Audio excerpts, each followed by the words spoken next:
ain't got nothing against the French. I ain't got nothing against the French. Danny Dore.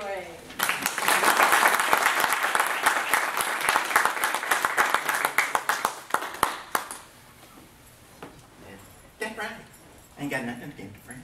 You know, I ain't got nothing against the French, and I can prove it. A couple of years ago, the wife, she was watching something on television, like Oprah or something, and she got this idea about going to Paris, France. And she told me about it. She said, I want to go to Paris, France. I said, Paris, France? Why? Well, I want to go to the Louvre. That's what she said. I wanted to go to the Louvre. I said, the Louvre? She said, yeah, the Louvre. I said, the Louvre is what I do to my car every 10 or 15,000 miles. She said, not the Louvre, the Louvre, the Louvre. And she explained to me what the Louvre was. It was a museum where they put a bunch of old stuff. Statues, paintings, and stuff like that. I said, we got that stuff here. Why do you want to go and see some old stuff? And we can save a lot of money if we just go and run and do some stuff here. She said, the wife gets a funny look on her face and her eyebrow goes up like that. And I know there's no arguing with it. There's no arguing. So I said, okay. And about a month later, we were arriving in Paris, France, if you ever been there. And we were walking up to the museum. And we walked in after paying a hefty sum of money, I want to tell you. A hefty sum. And we're walking in, and I see all these paintings and statues. And I said, Mabel, well, I call her Cupcake for short. I said, Cupcake, are you taking me to a porno place? They got all these statues that are naked. They don't have their clothes on. They're totally naked. Some of them had some fig leaves where you need them. And she put her hands on her hips like that, and she said, have a little class. That's not porno, that's French art.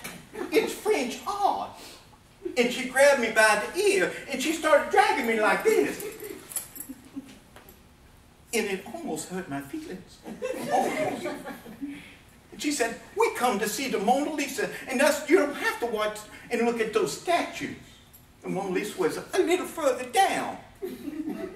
And we walked into the room. There's a big room like this. And there was a bunch of, like 20 people. The Mona Lisa was on the left. It's a story of a picture of a lady that has a funny smile and her hands are like this. And I walked up and I was looking at all these people. And they were all gawking at the Mona Lisa like,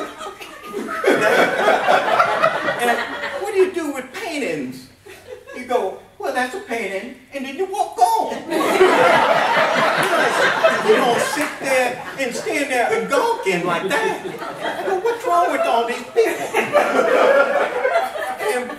And I said, I had to go up and see. So I made my way through all those people like this.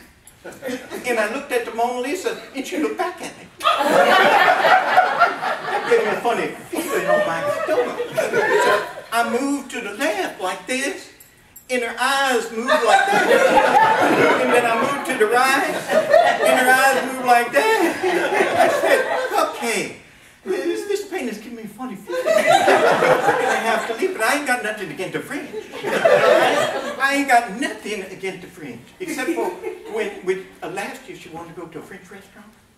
I said, sure, we can go to a French restaurant. There's no problem. She said, oh, none of that stuff like you pulled last year. Taking me to Jack in the Box for some French fries. That's not what I'm talking about. I want to go to a fancy French restaurant that has a fancy French name, that the waiters have a fancy French accent, and they wear a little towel like that on their arm, and they walk up straight, not a humped up woman like this. I don't want to go to one of those. I want one that has nose in the air and he's sloppy a little bit. That's what I want to see. I want to go to one of those.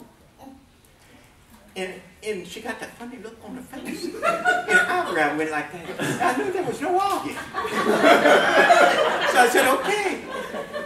So we went over, and they opened the door for us when we walked walked into that restaurant like I can't open the door myself. And they walked us to our table.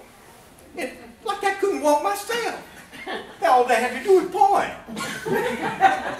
And then I sat down like that, and they fluffed up a napkin and they put it on my lap like I couldn't fluff that napkin up myself. I've been doing that forever.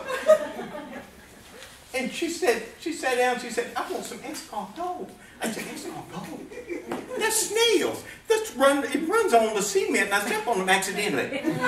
You want any of those? She said, yes, I do. In Husha. That's what she told me. Her husband. And it almost hurt my feelings, I want to tell you. She said, Husha. And order your steak like you want.